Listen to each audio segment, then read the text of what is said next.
Thank you very much, Brittany.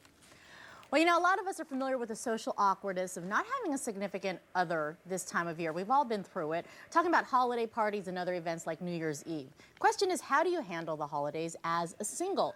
We have Michael Lindstrom, who is a life coach and dating and relationship expert, joining us this morning to help single folks out there. And I like the title here. Jingle when you're single. Jingle when you're single. It's the holiday season. You got to go out there and do it when you're single. Just like everybody else. And it is a tough time. I mean, I don't mean to put Javier under the bus there, but Javier, right? I mean, sometimes you're like, yeah, I'm going to this party. I don't know if I should bring a date. Well, you know, it's always a tough decision, but then you have to ask yourself, do I even want a date there, or do I not want a date? I mean, really, it's an important question. You have to make So that where decision. do you start? I think number one is that there's an attitude issue. You know, you have to embrace it. You're single, big deal. You just got a divorce. Yeah, it's an emotional times, but when you wear it on your sleeve, people can sense a negative energy when you carry it around.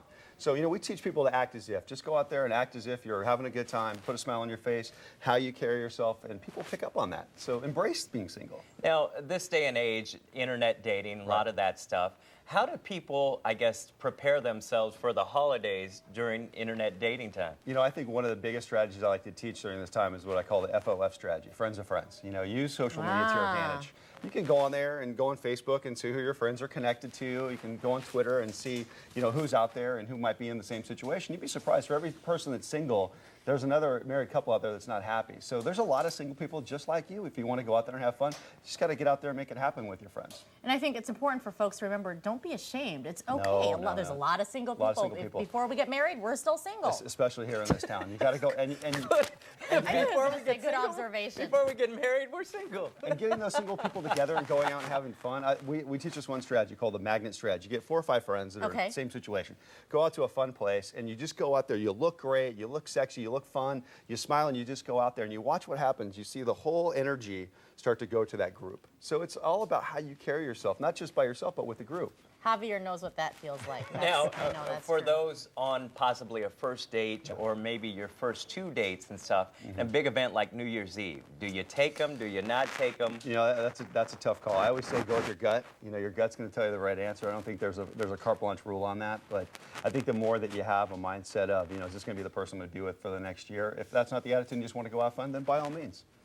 All right, you're talking about the positive energy. Right. Does the negative energy really push people away? Oh my goodness! I'll tell you, from a man's perspective, when I walk into a restaurant or even like a New Year's party, you can just sense the people that carry it on their sleeves. They're the kind of person that's going to tell you everything that's wrong right within the first 5 minutes. They're going to tell you they're divorced in the first 1 minute that you meet them. You can't do that. You got to go out there and you got to focus on yourself, on what's great about yourself. And when you exude that because it's in your mind, it's going to come out through your behavior. All right. You also make the suggestion, I like this, of becoming a cruise director. Talk about why that can help a single folks I think out of there. like the social nucleus. And when everybody wants to be connected to the people that know everybody. I call them the connectors. If you're the person that brings everybody out, everybody wants to know who you are, everybody wants to be around you. So when you can play that role, it's going to attract more people to you, male and female. It doesn't matter. Captain Stubing, huh?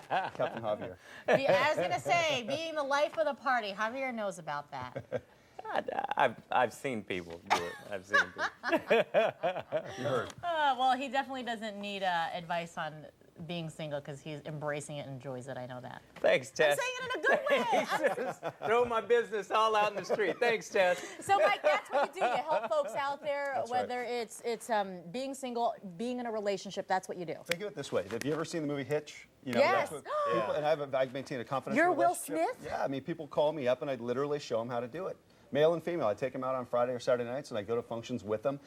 Make them interact with people. It's completely confidential, and I want to make sure that people have a paradigm that they can go from there moving forward. But you got to go out there and sometimes show people the ropes. And people don't realize how simple it is. It's just putting yourself out there and having everyday conversation. The first part of it is just get out of your comfort zone. Yeah, it's uncomfortable to go introduce yourself to somebody, but it's one of the easiest ways to meet somebody. Just put out your hand in our country and say, "How you doing? My name's Mike." People will shake your hand back and say their name, but it's uncomfortable for a lot of people. All right, So how do you make sure they call? How do you make sure they call after that handshake? Close the deal. How do you close How the do you deal, close the Mike? deal? The number one way I'd say is you got to get people to start talking about themselves. Don't talk about yourself all the time and how great you are. If you can sit there and listen literally 90% of the time, that person's going to walk away and feel like, wow, I really connected with that person. When in reality, they know nothing about you. You just sat there talked about yourself the whole time. That's what's going to walk away and leave that memory. 'Cause it's not about what you say, it's how they feel when they walk away. It's how you make them feel, Yeah, right? absolutely. And make sure you ask about them as well. Of course. All right, and then keep the dance step right in here. Right here. Right here. Mike Lindstrom is his name. If you need some help and some tips on dating out there, having problems with your relationship, definitely contact him. All this information on azfamily.com. Thank you. I mean, you're on CNN, you've been on the Today Show, and you choose to be with us. Thank you. Yeah, I told the people I had to come over here and see Tess and Javier. So, Said Larry King, No, hold no, on. no, I'll forget be that there guy. next week. Arizona, keep it local. Thank you, Mike. Thanks Happy so New much. Year's. Good to see you guys. Coming up next, these pictures you're about to look